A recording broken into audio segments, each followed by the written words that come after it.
Bienvenidos a un nuevo programa de Diálogos Ciudadanos sin Pauta. Esta vez con un ingeniero comercial, doctor en Economía del MIT, fue profesor titular del Instituto de Economía de la Universidad Católica de Chile, profesor asociado a la Universidad de Chile, presidente del Consejo o Comité Financiero Asesor de los Fondos Soberanos de Chile, el Ministerio de Hacienda, consultor internacional y director de Sociedades Anónimas.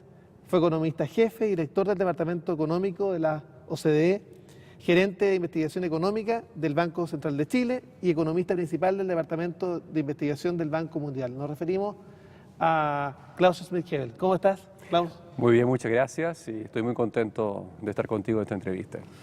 Yo quiero además destacar que Klaus está liderando un proceso de perspectiva y de propuesta de país que se llama 95 propuestas para un Chile mejor y que hemos estado también conversando en regiones sobre el tema. Así es.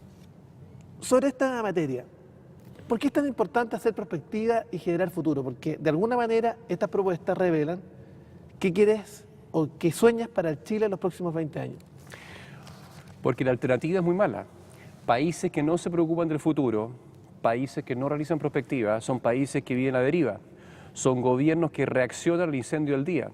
Son parlamentos, son congresos que estudian ciertos proyectos de ley, pero sin una perspectiva a largo plazo. Y por eso creo que es esencial generar prospectiva, una mirada al futuro, no solamente desde el Parlamento, donde sí se hace sistemáticamente, no solamente el Ejecutivo, no solamente el Estado, sino también de grupos privados como este que me tocó dirigir el último año y medio. ¿Cómo somos capaces de generar un espacio institucional para provocar ese diálogo social que ha hecho la diferencia entre los países afines que han dado el salto al desarrollo y aquellos que han terminado con experiencias fallidas en términos de poder acceder al mundo de los países desarrollados? De distintas formas, en parte por historias dolorosas. Nuestra historia en Chile ha tenido su cuota de dolor importante y creo que hemos aprendido nuestro dolor como sociedad, como país, para aprender a escuchar al otro, para echar un pie atrás en el ajetreo diario y decir, bueno, ¿para dónde queremos nosotros? ¿Dónde están las grandes brechas y falencias y retos de Chile? Y eso no solo, como ya dije, a nivel de Estado, a nivel de instituciones, cosa que es esencial. Este país tiene instituciones sólidas y fuertes que tendrán algunas debilidades que habría que corregir, ¿no es cierto? Pero tiene esa institucionalidad en la división del Estado, en la división de los poderes, pero también hay mucha iniciativa de grupos intermedios, de partidos políticos, iniciativas privadas, incluso financiadas privadamente, que apuntan a pensar en un Chile mejor. ¿Qué tenemos que hacer para recuperar las confianzas? Porque de alguna manera ese diálogo social y esa construcción de un proyecto colectivo país se da cuando finalmente se recuperan esas confianzas. Y Chile es un país, ya hemos visto varios informes que revelan que es uno de los países con mayor desconfianza.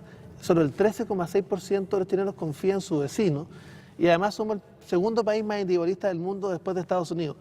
¿Qué tenemos que hacer finalmente para que esa combinación no sea finalmente un detonante de una explosión social y por el contrario, ser capaces de revertirlo y generar el diálogo social que el país necesita? Efectivamente, como tú has señalado bien, Francisco, en los indicadores internacionales de capital social, de confianza, de parar cuando un vecino anónimo lo para en la calle, ¿no es cierto?, y le pide una dirección. Eso en Chile no estamos muy desarrollados y nuestros indicadores son malos. Acá no hay una solución única como restablecer confianza. Hay iniciativas casi, yo diría, a nivel de barrio, a nivel de comuna.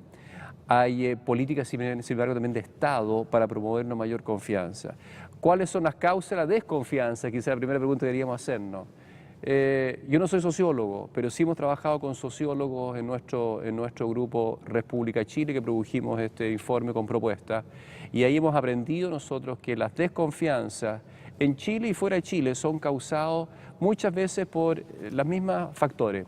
Número uno, por la inseguridad a nivel de barrio, por la delincuencia, por el tráfico de drogas.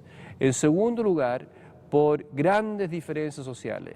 Sociedades que son muy escindidas, donde los grupos más vulnerables viven en barrios muy periféricos de las ciudades y no participan de la vida de la ciudad. y los grupos más afortunados de la sociedad, ¿no es cierto?, viven en otros barrios donde no se cruce y no se ven más allá de algunos empleados que pueden tener en su casa. Esas son sociedades donde uno no conoce otras realidades que la propia sociedad a la cual uno está Cultura de inserto. guetos. Cultura de guetos, exactamente. Entonces, y Chile sin duda tiene mucho reto por delante para reducir las desigualdades sociales, ¿no es cierto?, para una sociedad más inclusiva, para una sociedad más equitativa, que es un tema que desarrollamos ampliamente en nuestras propuestas también. Cuéntame, en estas propuestas, y es bueno que tú le cuentes a los televidentes de qué tratan y finalmente, porque hay una diversidad, son 95 propuestas, todas ellas muy bien desarrolladas de distintos ámbitos. Cuéntanos un poco de este emprendimiento, porque de alguna manera acá lo que se está desarrollando finalmente, ideas para construir una mejor sociedad. Perfecto. Nosotros empezamos este proyecto hace 2 años, cuando invité a 11 profesionales de ámbitos muy distintos, de distintas profesiones, y especialmente en lo político muy transversal, de pensamiento político muy distinto, de izquierda, de centro, de derecha, independientes, algunos académicos, otros que trabajaban en el sector público o en consultoría privada, para pensar en Chile. Y partimos preguntándonos en dónde a Chile le ha ido bien. Y sin duda, Chile ha avanzado en los últimos 25 años en múltiples dimensiones, en crecimiento, en consumo por habitante, en reducir la pobreza, en estabilidad macroeconómica, en emprendimiento. Pero hay muchas otras tareas en las cuales nosotros tenemos país, todavía cosas que hacer. Estamos, como algunos dicen, en el umbral del desarrollo, pero nos falta mucho para ser una sociedad desarrollada integralmente. No solamente en PIB per cápita, en ingreso por habitante, en sueldo y salario, también en inclusión social, también en equidad, también en reducir los crecientes niveles de consumo de drogas y en delincuencia, ¿no es cierto? Hay retos muy notables. Incluso en el ámbito político, yo creo que aunque, como destacamos ya antes, este es un país de instituciones políticas bien estables, están cuestionadas. Y ciertamente los movimientos de la calle los últimos 3 años, incluso los últimos 5 o 6 años, ¿no es cierto?, no solamente son movimientos que reflejan una insatisfacción con la educación y la calidad de la educación a distintos niveles, no solamente reivindican mayores derechos y autonomías a niveles regionales, sino que también reflejan una cierta insatisfacción con las instituciones políticas o la forma como se da la política. Entonces nos preguntamos hace 2 años, como te decía antes, cuáles son los mayores retos, falencias, brechas. Y identificamos unos 15, 16 temas en los cuales trabajar y nos pusimos a trabajar. 12 personas no es nada. De un país de 17 millones de habitantes, 12 personas no representan a nadie. Entonces salimos de una comunidad y hablamos con dirigentes sindicales, con dirigentes estudiantiles, con senadores, con especialistas, con científicos, con economistas, con sociólogos, con extranjeros también para ver qué experiencias buenas había fuera de Chile.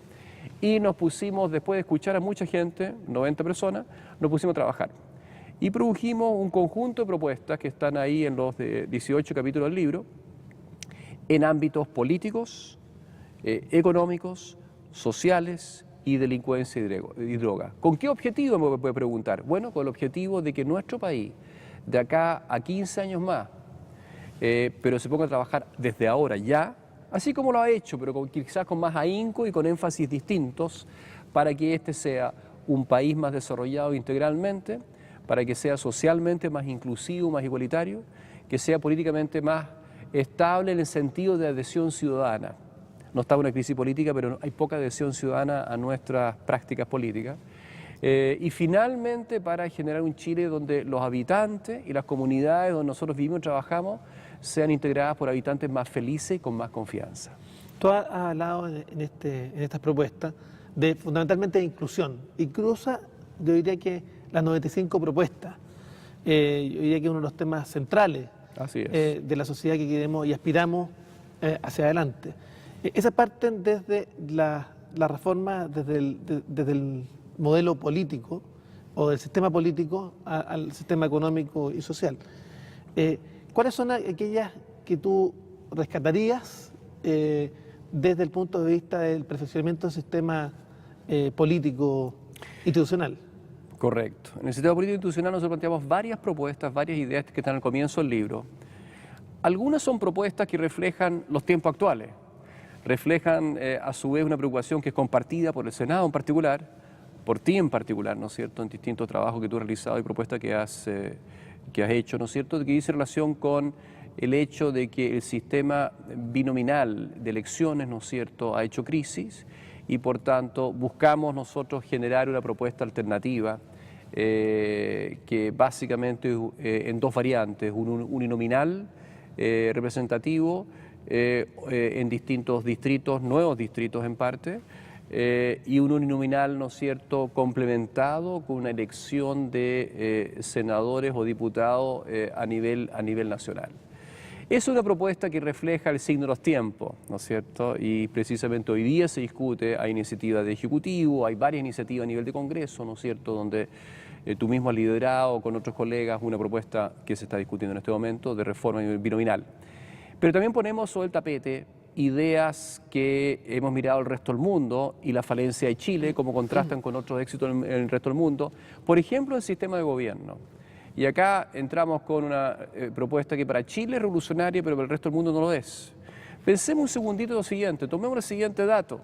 En los países desarrollados, más los países en desarrollo como México, Turquía y Chile e Israel, que somos miembros de la OCDE, que es la Organización de Países Fundamentalmente Desarrollados, y nosotros como invitados recientes, de 33 países, 29 países tienen un régimen parlamentario, y solo México y Chile y un tercero tiene un régimen presidencial y un cuarto tiene un semipresidencial, y eso de Francia.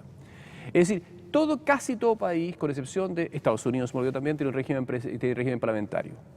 ¿Y cuál es el problema con el presidencial? El presidencial hace de que existan una distinta generación del poder del Ejecutivo del Parlamento, lo que hace que frecuentemente, y lo vimos en Chile hoy día, ¿no es cierto?, el gobernante que fue elegido por voto mayoritario tiene que trabajar con un Congreso donde la oposición tiene mayoría. Y eso dificulta enormemente, y ese régimen parlamentario no existe. Y por tanto proponemos algo tan simple como considerar seriamente un gobierno parlamentario. Y esto no tiene nada que ver con la experiencia chilena de 1891-1995, que se llama la de régimen parlamentario. No, fue un régimen presidencial mal definido, mal manejado, donde le votaban al presidente de turno, los ministros se para por media, pero fue un régimen básicamente presidencial fallido, así como son las fallas de los regímenes presidenciales en general.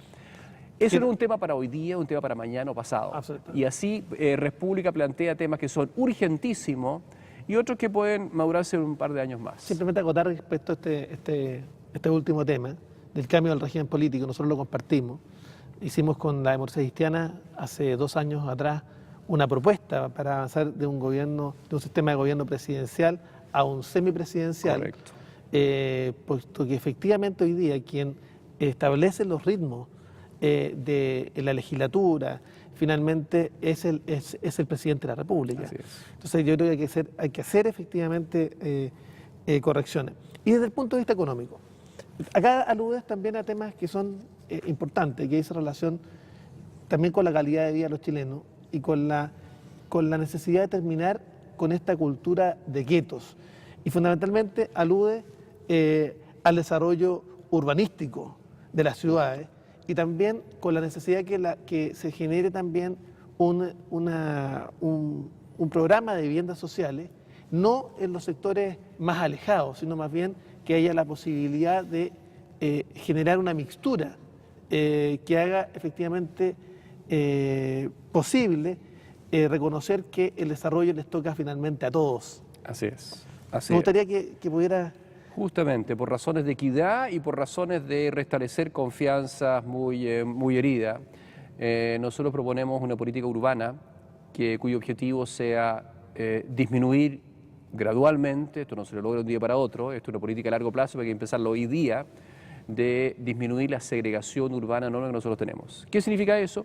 Fundamentalmente que los nuevos desarrollos inmobiliarios, y eso es una propuesta, de nuevos barrios que se van integrando en las ciudades grandes que están creciendo muy fuertemente, como Santiago, como Valparaíso, Viña, en particular, ¿no es cierto?, Concepción o Talcahuano y Antofagasta, Copiapó, sean los nuevos barrios que desarrollen los proyectos inmobiliarios, sean proyectos que integren vivienda para tanto social como vivienda no social.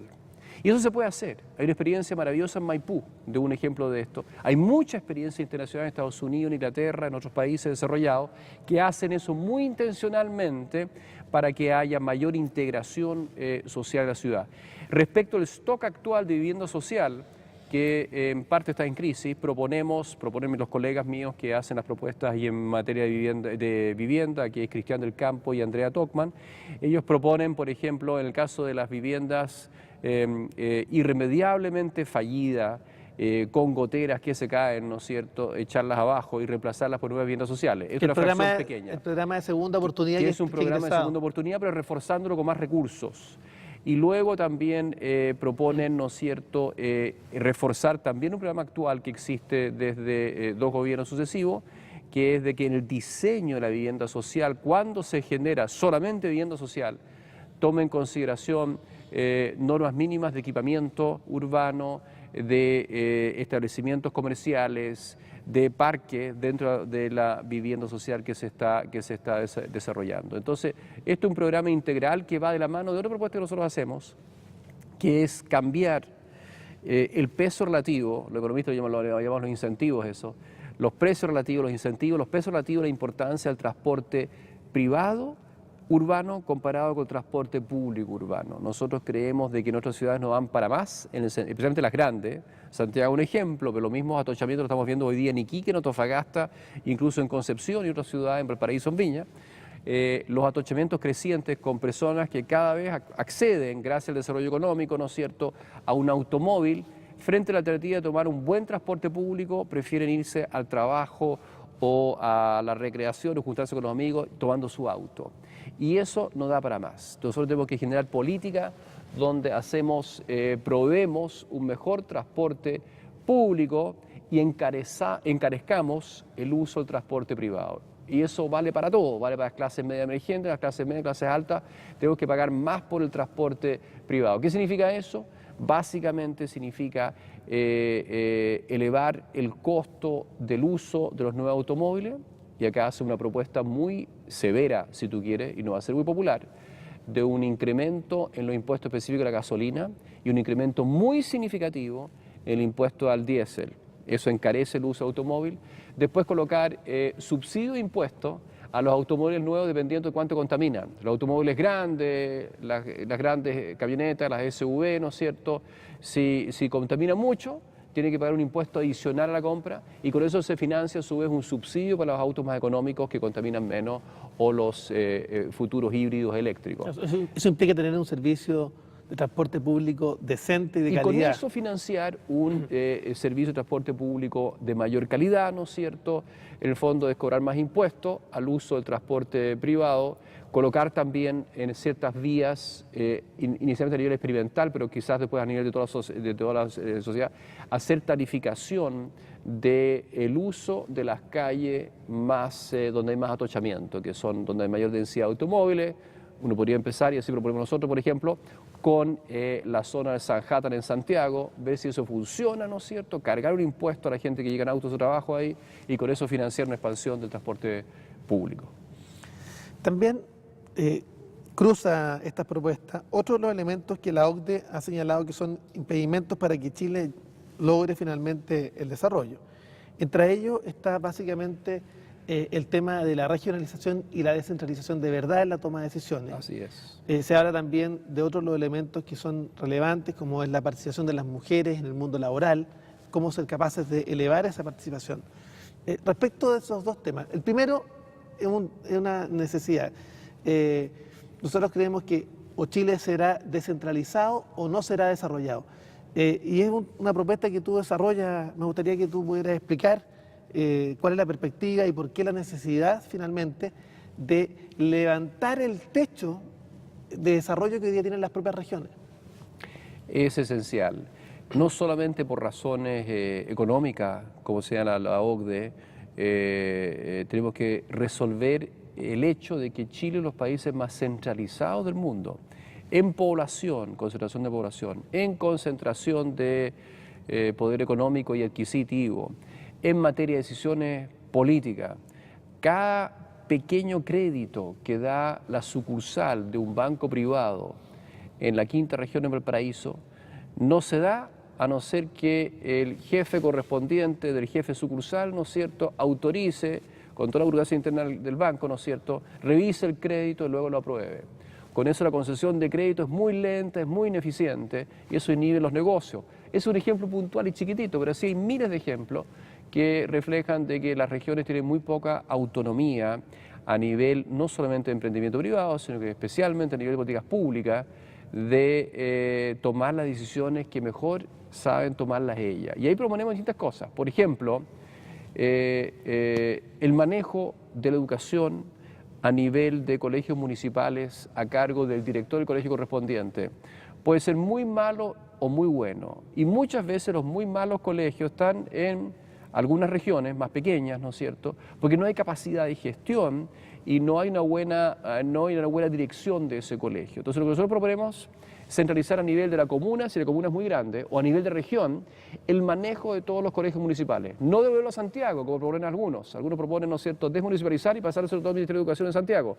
Creemos que es pésima idea, sino que nosotros proponemos establecer corporaciones educacionales integrados por padres, apoderados, donantes eventualmente y especialmente, ¿no es cierto?, de los mismos directores de los colegios a nivel de una comuna, a nivel de una región. También proponemos... Esto es coincidente con la propuesta de la administración, de la actual administración, para desmunicipalizar la educación, pero finalmente no devolverla al Estado, Exacto, sino más bien crear corporaciones de agrupación de comunas que finalmente puedan generar una mayor eficiencia en la gestión. Eso es, de eso se trata exactamente. Y a su vez les da mayor legitimidad a los directores cuando es una decisión de una agrupación, ¿no es cierto?, de colegios de toda una comuna grande o de toda una región, de tomar medidas duras de exigencia, por ejemplo, de cambios curriculares o de calidad de la educación a sus profesores. Entonces le da más influencia y más capacidad de gestión. Después, similarmente el tema regional, proponemos nosotros, y esto a corto plazo, evitar esta pata coja que significa la nueva ley en la cual se eligen popularmente los cores, creo que a partir del año 2016, ¿no es cierto?, pero tener un intendente nombrado por el presidente de la República. Proponemos corregir esto con otro cambio de ley que permitiría que la elección de los intendentes, básicamente el gobierno regional, sea íntegramente a nivel de cada región. Eso significa cambiar completamente el foco de las tareas y la responsabilidad y a su vez a quién le da cuenta el intendente, que no sea el presidente de la República, sino que le tiene que dar cuenta a sus electores, a la región completa. Y eso significa tomar políticas, ¿no es cierto?, que directamente reflejan los intereses de la ciudadanía en cada región. Y en cuanto a mujeres y el empleo, tengo una propuesta muy concreta. Voy a volver al punto porque nos interesa desde el punto de vista de las regiones. La elección de consejeros regionales que van a poder elegirlos democráticamente a partir de esta elección junto con los diputados. Sin lugar a dudas, tiene que estar complementada, como bien señala Klaus, con la posibilidad de tener un presidente del gobierno regional, porque el intendente de alguna manera confunde los dos roles. Es delegado al presidente y a su vez presidente regional. Debería separarlos. Absolutamente. Esa es un poco la idea. No necesariamente eliminar un representante del presidente de la República, pero que trabaje con funciones muy delimitadas conjuntamente con el presidente elegido regionalmente. Muy bien. ¿Y las mujeres, me decía? En las mujeres nosotros proponemos algo que creo que es algo que va en la línea de políticas previas, actuales, que reforzaron el actual gobierno, pero también arrancan de un gobierno previo, que es expandir muy significativamente y haciéndolo permanente el subsidio al empleo de la mujer.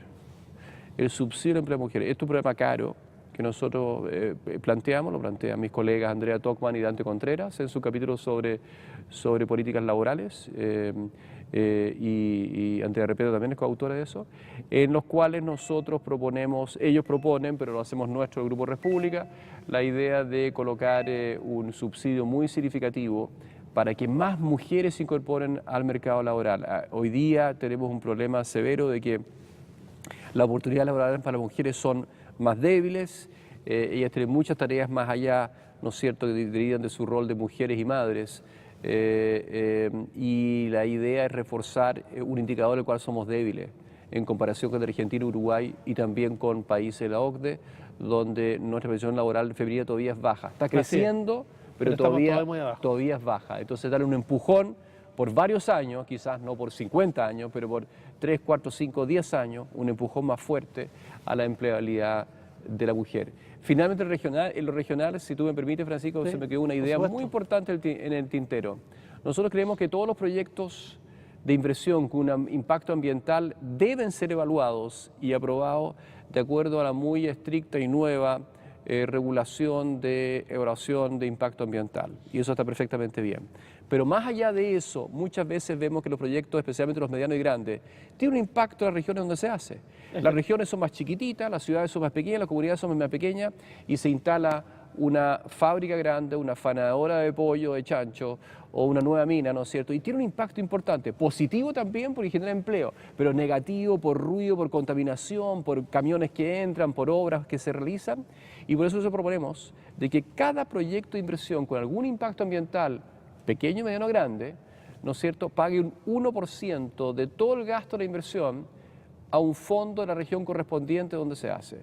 Si la comuna es grande, qué sé yo, una comuna como Valparaíso, ¿no es cierto?, que sea la comuna de Valparaíso que capte, ¿no es cierto?, ese 1%. Si la comuna es muy pequeña y es, qué sé yo, Freirina o Huasco, lo que sea, ¿no es cierto?, que sea toda la cuarta región o quizá la provincia correspondiente que capte esos recursos. ¿Y lo financian qué? Lo financian un portafolio que tienen preparados ya las correspondientes regiones de inversiones, camino rural, expansión de la escuela municipal, lo que sea, ¿no es cierto?, que sean proyectos regionales que beneficien a la región, porque creemos que es una forma de devolver a la comunidad el impacto también negativo que causan los grandes y los medianos proyectos. Este es un tema muy importante porque en su oportunidad el ex ministro Tocman trató de empujar un proyecto de esta naturaleza, similar para los efectos de los proyectos energéticos, finalmente de generar compensaciones. Justo.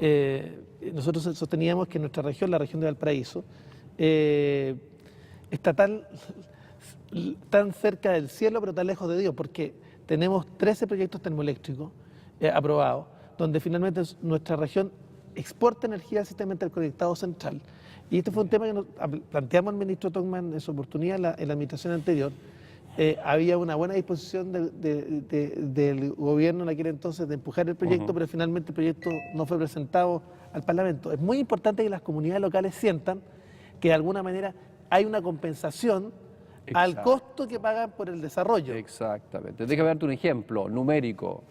La última estimación del costo de la gran hidroelectricidad del sur, que es el proyecto de Hidroaicén, que nosotros apoyamos, el capítulo lo apoya fuertemente y se juega por ese proyecto, por supuesto tomando todos los resguardos de impacto ambiental.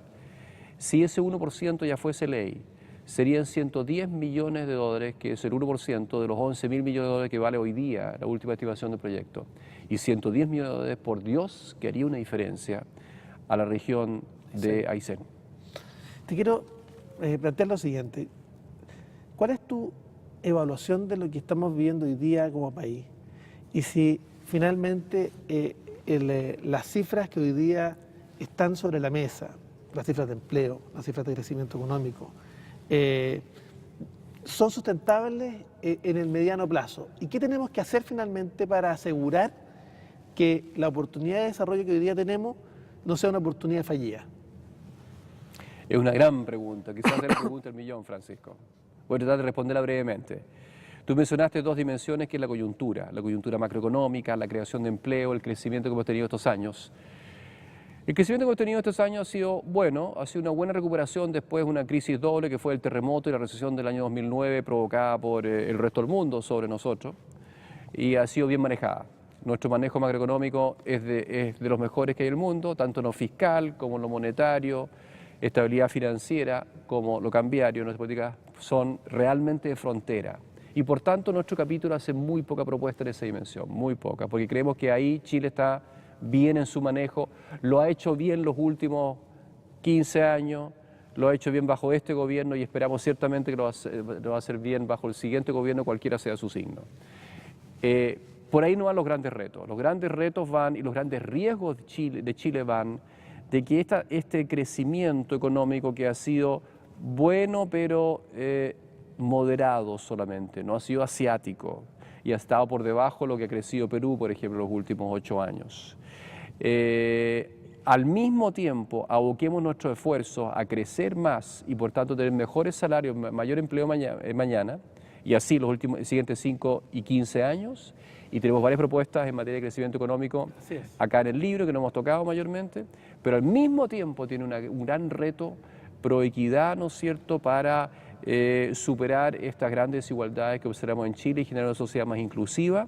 Y ahí tenemos otras propuestas, que algunas hemos tocado y otras no todavía, que tenemos nosotros en el libro. Hay un gran riesgo que esta visión consensual que tenemos el Grupo República, que hay que trabajar en frentes distintos, hay que cerrar brecha en el crecimiento económico, hay que cerrar brecha en las injusticias y las faltas de oportunidades y las faltas de resultados, de igualación, ¿no es cierto?, también de ingresos por el lado social.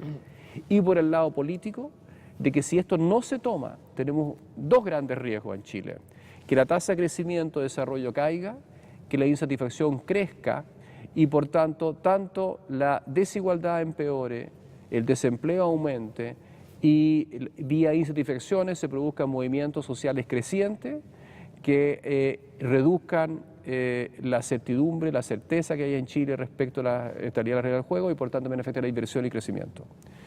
Hay un segundo riesgo de que eso derive, ¿no es cierto?, en un populismo, que puede ser de derecha, que puede ser de izquierda. Populismo, al fin, populismo significa tirar la casa por las ventanas, gastarse lo que se tiene y lo que no se tiene, ¿no es cierto?, generar inestabilidad macroeconómica e inhibir tremendamente el crecimiento. Ese populismo puede ir de la mano de masivos programas de elevaciones de impuestos y transferencia hacia sectores desventajados, ¿no es cierto?, y grupos vulnerables, pero en forma no sustentable y con instrumentos malos y por tanto generar situaciones como se ven en algunos países nuestros vecinos en la región. Ambos riesgos implican escenarios muy malos. No queremos ninguno de los dos.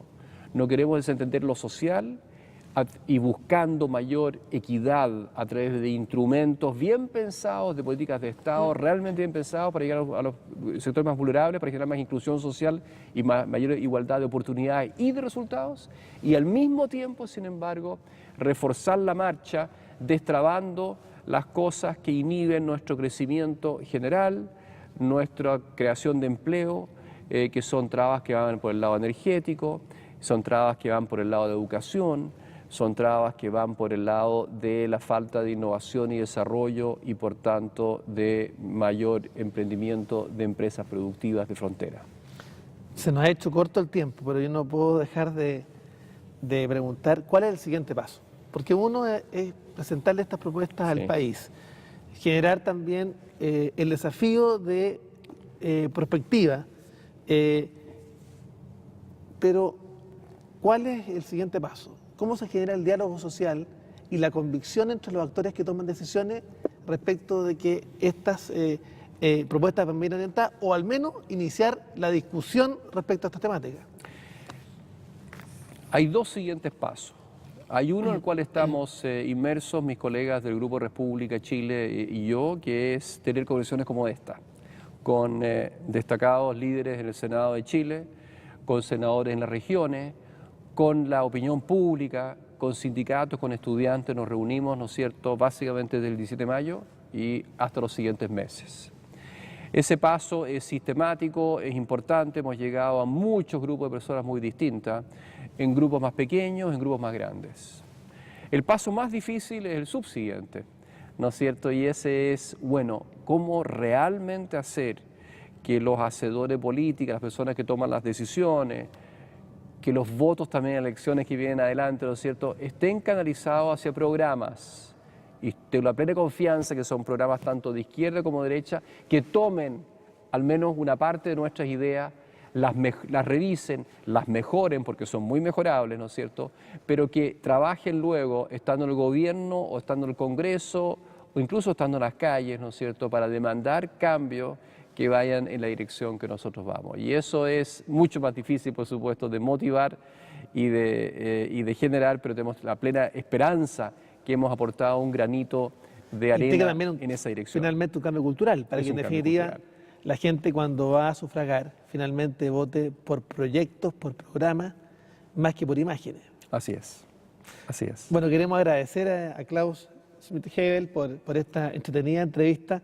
Nos quedamos cortos, vamos a pedirle una segunda entrevista en algún momento y agradecerte como parlamentario, agradecerte como chileno este esfuerzo colectivo de presentarle una propuesta al país. Yo creo que hoy día hacen falta ideas en nuestro país y finalmente a través de ellas buscar los acuerdos, los consensos, a través del diálogo social que nos permita seguir avanzando y mejorando el país. Muchas gracias, Klaus. Muchas gracias a ti, Francisco. Ha sido un placer estar contigo acá. Igualmente, gracias. Muy bien.